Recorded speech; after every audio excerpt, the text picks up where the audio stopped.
Hey everyone, and welcome back for another deep dive. Today we are going to be looking at the importance of routine for children with autism.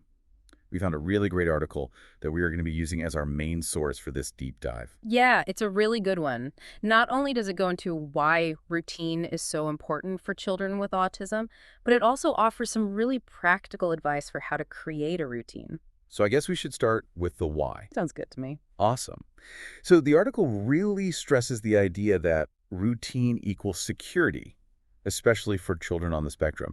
And I think that makes sense, right? We all feel better when we have some sense of predictability in our lives, I know, I do. for sure. But the article emphasizes that this is especially important for children with autism. Can you tell us why? Yeah, you see, for a lot of kids with autism, the world can feel like this constant sensory overload. It's like they're constantly being bombarded with sights and sounds and textures that are amplified and jumbled up. Oh, wow. I can't even imagine. It can be really overwhelming and exhausting, and that's where routine comes in. So how does routine help with that? A solid routine acts like a calming anchor in the midst of all that chaos. It helps to create a sense of safety and predictability, which allows these kids to just go through their day with less anxiety and stress. So it's not just about making life easier for parents and caregivers, it's about improving the child's overall well-being. Absolutely. The article really dives deep into the specific benefits of routine, and I think you'll find some of these insights pretty interesting. Okay, I'm intrigued. What kind of benefits are we talking about? Well, the first one is reduced anxiety. I think we've already touched on this a bit, but let's make it even more concrete. Imagine a child who has a meltdown every single time they have to leave the park. Oh, I've seen that. Right. But with a consistent routine, they know exactly when it's time to go. And this reduces that element of surprise, which can be really upsetting for children with autism. It reduces the shock and anxiety of the transition, making those outings way more enjoyable for everyone involved. Yeah, that's a great point. That makes a lot of sense. And you know, it makes me think about how even small changes to my own routine can throw me off. I can only imagine how much more impactful that is for a child with autism. Yeah, exactly. And now just think about all the other transitions throughout a child's day. Waking up, getting dressed, Yeah. meal times, bedtime. Yeah, it's constant. Exactly. And routine basically smooths out all those bumps in the road, making the entire day flow so much better. So, smoother transitions, less anxiety. What else is in the article? Another big one is enhanced independence. And this is where it gets really exciting because routine isn't just about managing challenges. It's actually about empowering these kids.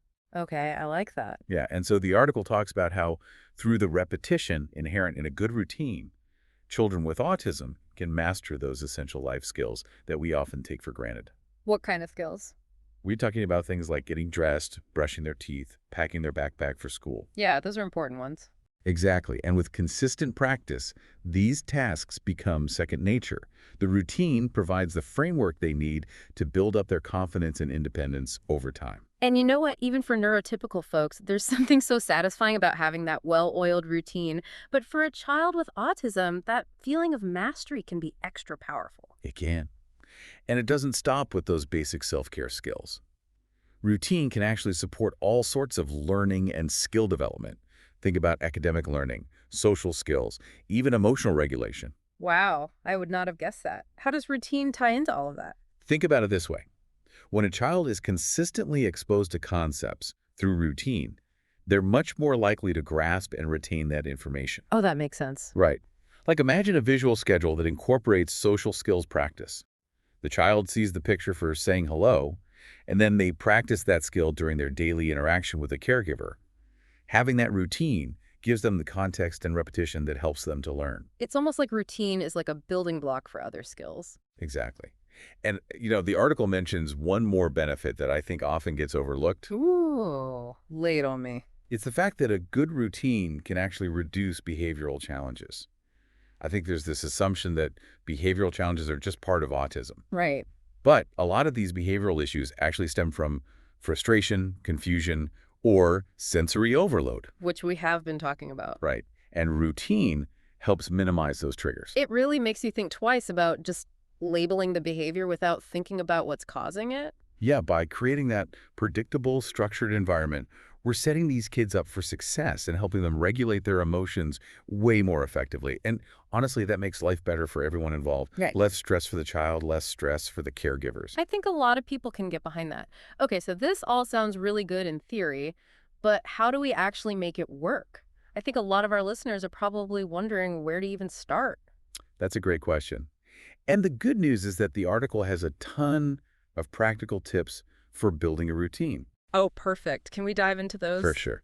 But before we do that, I want to go back to something you mentioned earlier. You said that even neurotypical people benefit from routine. Oh, yeah. And that is so true. Think about how you feel when your day is completely thrown off schedule. Oh. It can really throw you off. Yeah.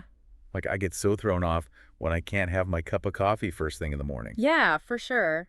I'm not a morning person without it. I mean, my whole day feels off if I don't get my morning coffee. Right. And it's not just coffee. We all have these little routines that help us to feel like ourselves, whether it's a workout routine, a bedtime routine. Yeah, totally. And for children with autism, Yeah. that need for structure is even more important because their brains are wired differently and they process the world differently. So when we understand those differences, we can create environments that support them and that benefits everyone. Absolutely. But I'm ready to get into the practical advice from the article now if you are. Me too. Let's do it. So the first tip is all about consistency. Yes. Consistency is key. We need to keep those daily activities, things like waking up, meal times, bedtime, at the same time every day if we can. I'm hearing consistency is key, but I'm also thinking about the reality of life with kids and families. There are always unexpected things that pop up. hmm How can we balance that need for consistency with just, real life? That's a great question. And honestly, the article acknowledges that perfect consistency just isn't realistic all the time. Like you said, things happen. But the more you can stick to those set times, the stronger that sense of security becomes for the child. And when those disruptions do occur, the inevitable disruptions, Yeah. there are strategies we can use to help the child through those changes. So consistency is our bedrock. What else can we do? Visual schedules, this is where things get fun because you can get really creative. And remember how we were talking about how a lot of autistic kids are visual learners? Yep. This is where visual schedules are so great. So we can use pictures or symbols or even written lists to help them see what's happening next. Exactly. It's like giving them a roadmap for their day that they can actually see. The article gives the example of a picture chart showing the steps of getting ready for bed, brushing their teeth, putting on pajamas, reading a book. Having that visual can make things so much easier. It really can. It takes away that anxiety of the unknown. It helps the child to know what is coming next, and it makes those transitions a lot smoother. You can even use a visual timer to help a child understand how much time is left for an activity. I love that idea, like a little sand timer. Exactly. It makes it so clear. Mhm. So we have consistency, we've got visuals, but what about the times when changes are unavoidable? Like you can't really create a visual schedule for a surprise trip to the dentist, right? True.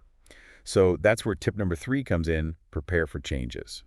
I know this might sound kind of contradictory because routine's all about predictability, but flexibility is important too. The key is to minimize anxiety around those unavoidable changes by preparing the child in advance as much as you can. How would we do that? The article gives a great example, using a social story to explain an upcoming doctor's appointment. A social story is like a little narrative that walks the child through the experience so they know what's going to happen. There are other ways to prepare for change too. You can use a countdown or even role play the situation with them beforehand. Yeah, like a little rehearsal. Exactly. So the idea is to take the surprise out of the surprise. The more we can prepare them to handle the unexpected, the less overwhelming those changes are going to feel. I can see how that would help a lot. Okay, it's all starting to make sense now. All of these pieces fit together to build that safe and predictable world that we're trying to create.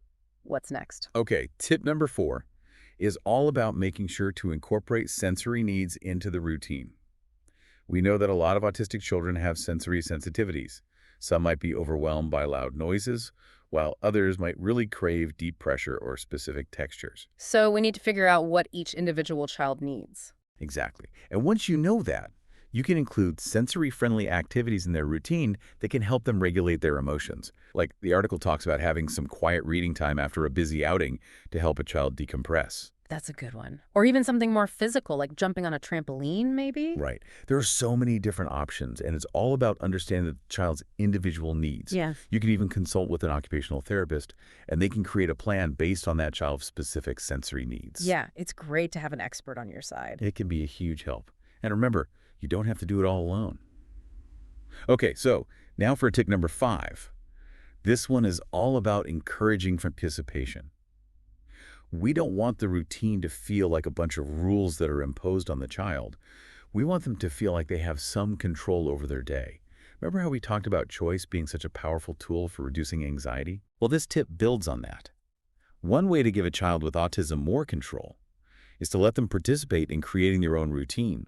You can ask them, do you want to take a bath before dinner or after dinner? Or which shirt do you want to wear today, the blue one or the red one? It might seem like a really small thing, but giving them those choices makes a huge difference in how they feel. It shows them that their opinions and preferences matter. Exactly. It helps them to feel heard and respected, and that's so important for all children, but especially children who maybe feel like they don't always have a voice. And you know what? It probably makes them a lot more likely to cooperate with the routine overall because they had a hand in creating it. It's a win-win. Okay, so we have covered consistency, visuals, preparing for change, sensory needs, and encouraging participation. That's a ton of great advice. But as you mentioned before, sometimes it's helpful to have a little extra support to put all of this into practice. Absolutely. That brings us to our final tip.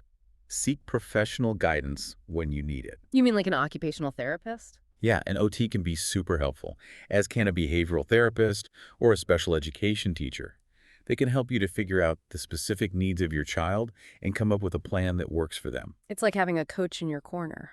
Exactly. Someone to cheer you on and help you. And just remember that building a routine isn't about being perfect. It's about finding what works for you and for your child and creating that framework that supports their well-being. So well said. We've covered a lot today, from the why to the how of routine for children with autism. But before we finish up, I want to hear your thoughts about the bigger picture here. Yeah, sure.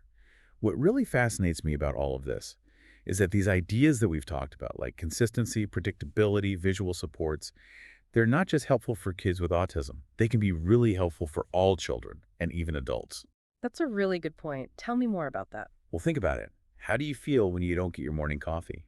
Or when your schedule gets all messed up? Oh my gosh, I'm a mess. Exactly. Most people I know thrive on some level of routine, even if it's not as structured as what we've been describing for children with autism. That's so true. I know I get super cranky if my morning coffee routine gets disrupted. And don't even get me started on what happens if I don't get my 8 hours of sleep. Exactly. Yeah. We all have those little routines that help us to feel grounded and centered. And for children with autism, that need for predictability is amplified because their brains are wired a bit differently and they process the world in a unique way. It's like we're all on a spectrum of sorts when it comes to our need for routine. Some of us might be more flexible, while others crave that rigid structure. I think that's a great way to look at it. And when we understand that, we can approach these differences with more empathy and compassion. So by learning about the power of routine for children with autism, we're actually gaining insights into the fundamental human need for structure and predictability. Exactly. And that's what's so fascinating to me about this topic. It's not just about a specific therapeutic technique. It's about understanding the human experience in a deeper way. Wow, I love that perspective. It makes you realize that even though autism is often framed as a disorder, it's really just a different way of experiencing the world. And when we create environments that support those differences, everyone benefits. I couldn't agree more. Well, I think we have given our listeners a lot to think about today.